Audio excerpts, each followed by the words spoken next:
You're listening to Himalayan Adventure by Vaile. Chapter 46.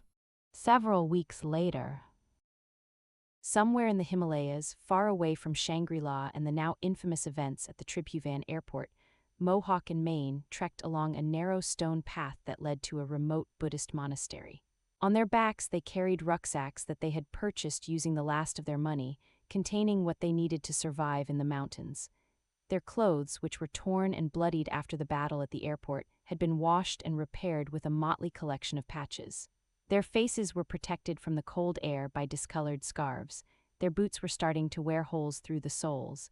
In this distant part of the world, they were two penniless travelers on a long semi-spiritual journey that had no end. The mid-afternoon sunshine was bright and the sky was clear. The GXs ascended the last gray stone steps that led to a courtyard dusted with white snow. In its center was the monastery, a colorful three-story building with peaked roofs and unique architecture. Intricate paintings and carvings covered the exterior, and a dozen yellow columns supported the veranda on the lower level. It looked clean and well-maintained. Like all such buildings on the roof of the world, it was an example of the power of human faith and religious devotion rather than precision engineering. The GXs strolled across the courtyard. They saw no monks around, but there was a pair of shoes at the monastery's entrance, indicating that somebody was inside. Dropping their rucksacks and slipping off their boots to reveal socks with holes in the toes, they stepped through the doorway, ducking their heads as they went. It was darker inside. To their right was a row of prayer wheels, colored columns fixed on a vertical axis that allowed them to rotate freely. Simply made, they were not capable of perpetual motion, but the hand that spun them would, in time, find the spiritual equivalent. Mohawk ran his fingers along them, setting them spinning as he passed by.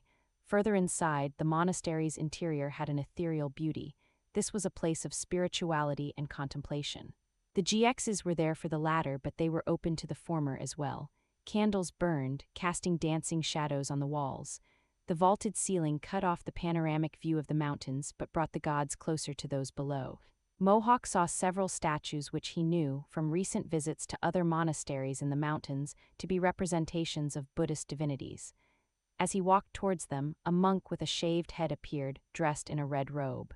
He approached the silver-haired duo cautiously. "Namaste," he said in gentle tones, bowing slightly and bringing his hands together in a gesture of prayer.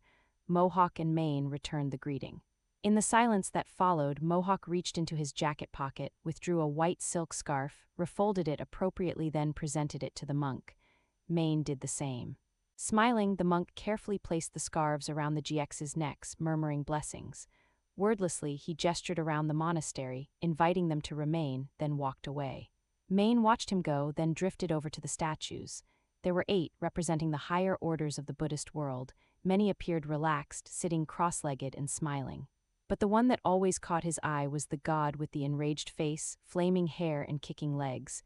There was a rustle of fabric behind him, and he thought the monk had returned, but the deep voice belonged to somebody else entirely.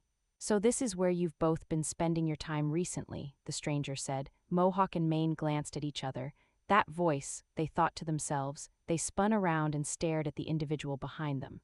Like the monks, he was dressed in a red robe, except his was larger, with a deep hood that concealed his face and long red sleeves that covered his arms and hands. His feet, too, were hidden under the robe's hem. Standing there, he was larger than the GXs. Huge, menacing, godlike. Then he lifted his head and grinned, allowing the shocked GXs a glimpse of his features. A furry white face with black markings, big teeth, and bright blue eyes. It was Metaxas. Maine glanced around the monastery, but there were no monks in view. "This is a bit out of your way, isn't it?" he asked conversationally, hiding his surprise. "A little bit," Metaxas replied. "I made a special effort to come." "That didn't sound good." "Why?" asked Maine. "Why do you think?" Metaxas replied. A shadow crossed Maine's face. "Look, if Shangri-La wants its pound of flesh," he sighed. "I hope you brought the whole Yeti army with you, because you're gonna need it." Metaxas chuckled. "Spoken like a true soldier," he mused. "Former soldier," Maine corrected. "We left all that behind, remember?" "Ah yes, you said so back in Shangri-La," Metaxas agreed. Apparently not loudly enough, Maine muttered unhappily. "You sound a bit agitated," Metaxas said. "Don't worry." "I assure you I'm not here to chastise you." Maine kept his tone neutral. "Glad to hear it," he replied. "Out of interest, how did you find us?" Metaxas shrugged and said, "It's not hard for a yeti to find two humans in Nepal." even when they're hiding out in places as isolated as this one. The senator's reply answered Maine's question but left him none the wiser. Well, the giant GX replied, spreading his hands dramatically, now you've found us, Metaxas nodded. Shawkat told me that both of you played invaluable parts in the mission to save Abby and Isabelle, he stated. The GXs exchanged a glance. That's mighty nice of him to say, Maine replied. But I think he's overstating things, Metaxas shrugged. Maybe, maybe not, he said. I wasn't there so I don't know, but I trust Shawkat. He's always been one to tell it how it is. I can personally vouch for that aspect of his personality, replied Mohawk. When he was strapping on his claw and taking off with the others, he certainly didn't leave me in any doubt about where we stood. That's why we were left behind, Metaxas nodded carefully. Indeed, he intoned. Maine scratched the back of his head. Surely you didn't come all the way out here just to tell us that, he said. So why are you really here? The big Yeti fixed his gaze on the GX. You don't waste any words, so I won't either, he declared. On behalf of Shangri-La and its citizens, I am here to say thank you to both of you. You helped us when we needed it most. And Shangri-La never forgets its friends. Metaxas reached into the folds of his robe and withdrew several items. I'm here to give you your old South Korean passports back, the ones you didn't take with you when you departed on the mission, he explained. Thanks, Maine muttered flatly, but seeing as we've defected from North Korea, our masters will report those documents as forgeries to stop us using them, so they aren't worth the paper they're printed on. I agree, replied Metaxas. So I'm also here to give you some new ones, issued by the United States, to help you travel wherever you want to, and enough money to get you there. He passed them over to Mohawk and Maine, who immediately opened the documents and studied the biodata pages. Their pictures were inside, but with false names, dates of birth, and citizenship details.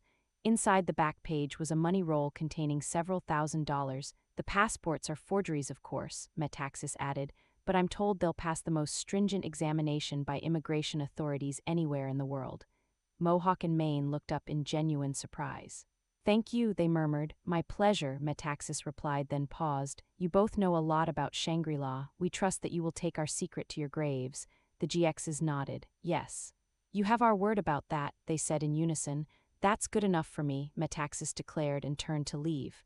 Oh, and one more thing. I don't know where you intend to go, but if you ever get tired of traveling and you're looking for a place to call home, you'll always be welcome at Shangri-La. He extended his furry right hand in friendship, and the silver-haired genetically engineered half-human, half-gorillas shook hands warmly with the Yeti. Then, without another word, Metaxas turned and left the monastery, sweeping past the prayer wheels and the candles, sending the flames flickering and the shadows wavering on the walls. Neither of the GXs said anything for a long moment. They just stood there, holding their new passports, replaying the Yeti's parting words in their minds. Mohawk found his voice first. Well, how about that, he muttered. That is the end of this chapter. To listen to the next chapter on YouTube or to purchase the digital ebook from Amazon, see the links in the description.